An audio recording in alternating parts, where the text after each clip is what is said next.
Pada kesempatan kali ini kita akan mendiskusikan mengenai manajemen perubahan sektor publik. Sahabat-sahabat BPSDM, pada kesempatan ini yang akan menjadi narasumber adalah Coach Denny. Assalamualaikum warahmatullahi wabarakatuh. Dan saya ditemani oleh sahabat dari Agenda 2, yaitu Pak Iman. Assalamualaikum warahmatullahi wabarakatuh. Saya Gatot Setio Tamtomo. Manajemen perubahan dan tantangannya, apa itu dan lebih lengkapnya apa? Saya persilahkan Pak Iman untuk menggali lebih lanjut pertanyaan-pertanyaan yang bisa disampaikan kepada narasumber yang tercinta ini. Silakan Pak Iman. Baik, terima kasih Pak Gatot. Nah, berkaitan dengan materi manajemen perubahan sektor publik dan tentu kita di birokrasi semakin hari semakin banyak tuntutan ya terhadap kinerja dari birokrasi yang tidak lain adalah sektor publik. Nah, yang ingin saya tanyakan yang pertama kali Bapak, nah, tentu dari tuntutan itu ya kira-kira apa sih penyebab-penyebabnya ya sehingga semakin hari kok kita merasa birokrasi ini semakin tertantang seperti itu, sehingga ASN-ASN di seluruh wilayah NKRI ini juga bisa memahami, khusus juga untuk kepada peserta PKA ya sebagai pemimpin perubahan. Baik, kira-kira apa sih hambatan-hambatan yang bisa terjadi kalau kita mau berubah di dalam proses perubahan itu sendiri? Mungkin saya mau tanya ke Pak Denny nih. Coach Denny. Oke, terima kasih Pak Iman atas pertanyaannya. Saya mencoba menjawab berdasarkan pengalaman dan ilmu yang saya tahu dari beberapa orang sumber. Oke, hambatan perubahan selalu ada, ya. Nah, salah satunya adalah kita salah mendiagnosis. Salah mendiagnosa. Yang kemarin kita pernah membahas ada yang namanya metode coaching grow, ya kan? Ada goalnya apa, kemudian realitinya seperti apa, optionnya apa, and what nextnya apa. Nah, salah satunya awalnya adalah kita bagaimana mendiagnosis masalah. Kalau kita salah menentukan mendiagnosis masalah, masalahnya ada beberapa. Kadang-kadang persepsi orang beda-beda kan masalahnya. Dan disitulah kita harus menentukan agar tidak salah mendiagnosa masalah. Pertama itu. Kedua, perubahan sering sekali memakan waktu yang lama. Terkadang banyak anggota organisasi atau tim kita merasa lelah untuk melakukan perubahan itu. Padahal kita perlu tahu yang namanya proses itu perlu perjuangan.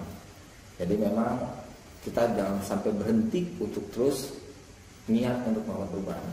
Minimal niat baik. Kalau kita berniat baik, saya yakin hasil akhirnya akan baik. Kalau misalnya sekarang belum kelihatan hasil baiknya, berarti perlu proses. Nah, itulah yang kita perlu waktu yang agak lama.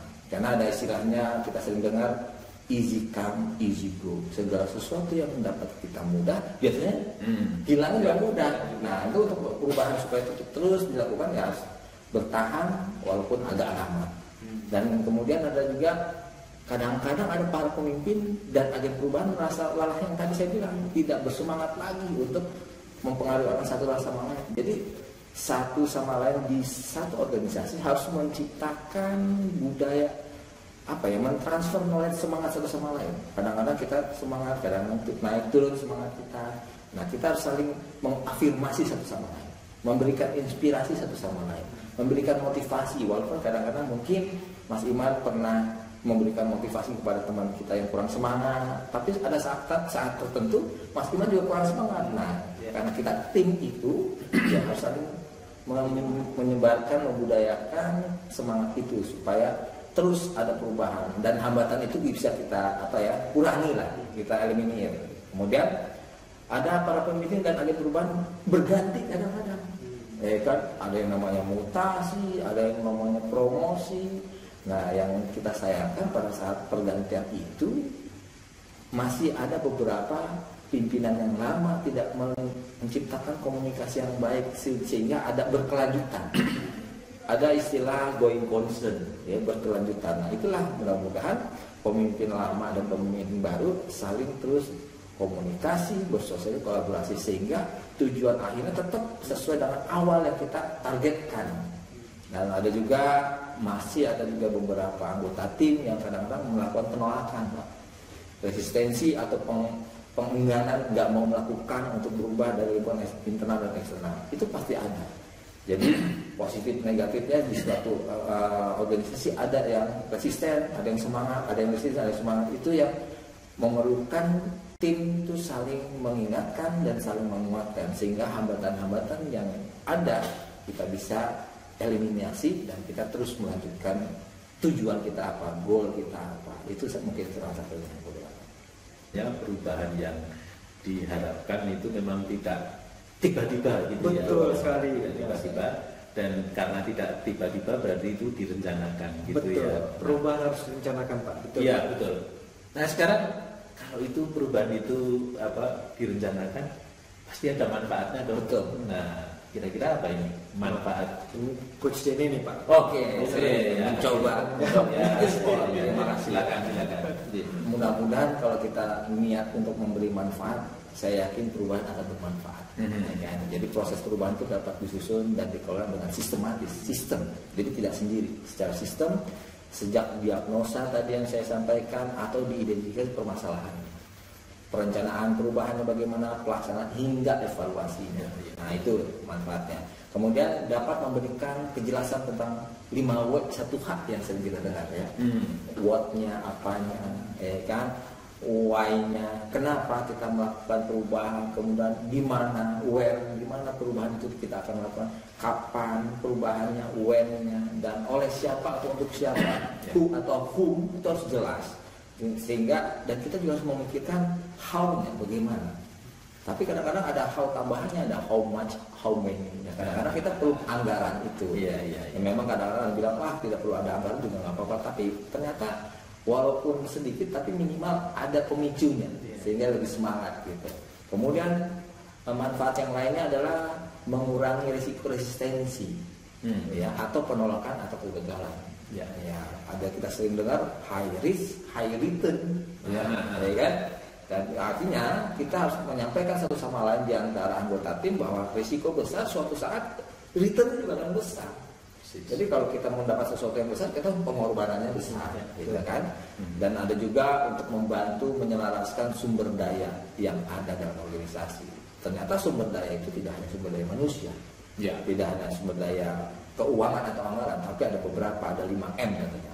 Man-nya itu sumber daya manusianya, mesinnya, ya kan, bagaimana supporting aplikasi atau komputer, alat sarana dan prasarananya, kemudian money-nya, anggarannya, ya, kemudian metodenya seperti apa. Nah, sekarang yang sering terdengar kita dengar adalah metode coaching yang perlu diterapkan di setiap kegiatan, karena coaching itu hanya suatu metode mendampingi bagaimana anggota tim bergerak lebih cepat daripada sebelumnya.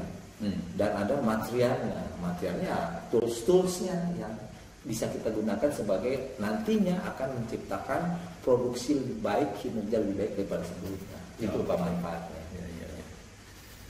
Selain itu juga ada juga apa? Yang kita juga memungkinkan organisasi untuk menilai dampak keseluruhan dari perubahan. Jadi kita ingat juga yang namanya input, proses, output, outcome, benefit, dan impact. Nah, yang impact itu adalah visi pimpinan kita, atau visi negara kita, atau visi kepala daerah. Ya, kalau impact, benefitnya itu manfaat yang masyarakat terima, karena kita kan membahas tentang birokrasi, bagaimana kita organisasi publik yang memberikan pelayanan kepada masyarakat. Jadi manfaatnya adalah mempermudah masyarakat, mempercepat. Outcome-nya, apa yang kita lakukan, organisasi lakukan adalah terlihat hasilnya. Sedangkan kalau output ya seperti hanya evidennya saja kalau output. Nah, prosesnya itu dari awal, dari perencanaan ya, sampai evaluasi tadi. Nah, itu masih banyak lagi Pak manfaat yang lain yang bisa kita dapatkan dari perubahan itu. Ya, ada perubahan dapat dilaksanakan dengan hati-hati untuk mengurangi seminimal mungkin dampak negatif terhadap proses bisnis kita, aktivitas organisasi. Saya sering banyak orang bilang change, ya, berubah. Nah, ada yang lebih keren lagi, saya sering dengar juga change or to be changed, berubah. Kita harus berubah atau kita dipaksa berubah orang lain. Nah, kalau dipaksa orang lain untuk berubah itu agak tersiksa. Lebih baik individunya yang berubah, beradaptasi dengan lingkungan. Kemudian proses manajemen perubahan yang efektif dapat mengurangi risiko yang terkait dengan perubahan. Ya. Nah itu kemudian ada lagi waktu pelaksanaan dan target perubahan lebih jelas dan terukur. Jadi ada target dan realisasi setiap hari itu yang 5W 1H itu bisa terlihat Pak perkembangannya. Makanya setiap tahun ada evaluasi, ya kan? Targetnya berapa awal tahun, realisasinya akhir tahun seperti apa. Ya. Kita bisa melihat dari kualitas atau kuantitas, persentase atau jumlahnya, ya kan? Kemudian manajemen perubahan menyediakan cara atau strategi untuk mengantisipasi tantangan dan hambatan dalam melakukan perubahan. Sering juga kita dengar yang nama analisa SWOT itu. Ya, dengan analisa SWOT itu pasti kita akan lebih mudah melakukan perubahan untuk menghasilkan kinerja organisasi yang lebih baik daripada sebelumnya. Terakhir, menciptakan peluang untuk mengembangkan praktik terbaik, ya, best practice. Best practice itu ya itu sharing pengalaman satu sama lain di antara anggota organisasi yang ada untuk sama-sama kita bergerak untuk menuju not only good team but great team for the organization. Gitu, Pak. Ini luar biasa sekali ini apa yang sudah disampaikan tadi ya. Nah, kayaknya ada sesuatu yang mau ditanyakan. Silakan. Saya belum bertanya.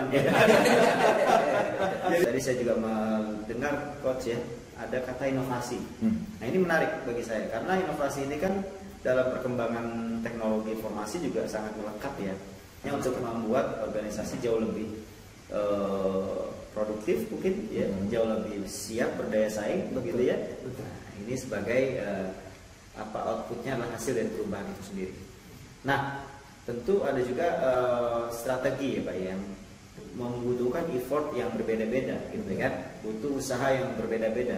Nah, seperti apa kira-kira strateginya supaya itu bisa efektif perubahan, apa bisa dihasilkan secara lebih cepat begitu ya, mungkin secara lebih tepat dan juga bisa diterima oleh tidak hanya mungkin bagi kita di internal, juga bagi masyarakat yang sebagai pengguna dari layanan kita.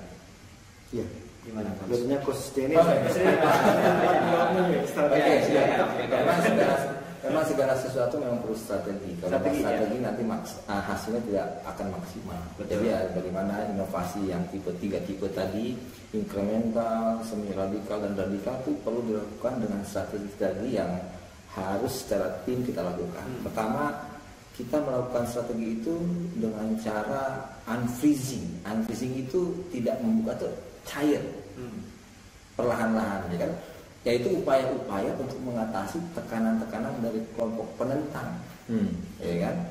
Dan pendukung perubahan dengan mencairkan status quo dicairkan. Kondisi status quo ini sering cenderung beku, menggambarkan kondisi nyaman bagi banyak pihak. Jadi ada orang di dalam organisasi, udah begini saya sudah nyaman, ngapain ada perubahan? Nah itu makanya kita harus pelan-pelan mengajak secara bagaimana cair sehingga lambat laun mereka akan melakukan perubahan, ya kan? Kemudian ada yang namanya movement atau change, perubahan, pergerakan ya.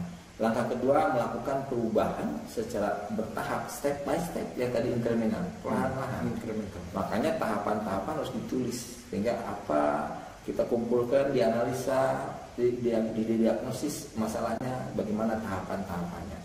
Sehingga tidak langsung dari A langsung Z gitu, ya. Dari A ada B, ada C, dari 1 tidak langsung 100, misalnya 1, 2 perlahan. Yang ketiga adalah revising, langkah terakhir apabila kondisi ideal yang diharapkan. Selanjutnya dilakukan upaya menstabilkan, misalnya dengan menerapkan aturan-aturan baru, ya kan? Kemudian sistem pengukuran kinerja baru, kompensasi baru, dan cara pengelolaan kompensasi secara baru. Nah itu 3 tahapan strategi itu yang perlu dilakukan sehingga nanti proses perubahan inovasi yang tadi 3 tipe itu, incremental, semi radikal dan radikal, dengan mudah berubah dengan strategi-strategi yang tadi saya sampaikan. Luar biasa Coach Denny. Terima kasih penjelasannya Coach.